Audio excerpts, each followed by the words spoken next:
Hello everyone. Welcome back to Online Help Guide. Today, in this video, I will be showing you how to pin message on Telegram. First, open the Telegram app on your phone. Tap on the user whose message you want to pin. Now tap on the message you want to pin. Tap on the pin from the option. It will ask if you want to pin it just for you or also for your friend. If you want to pin for your friend, check the box. If you don't, then just tap on the pin.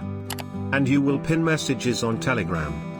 Thank you for watching Online Help Guide.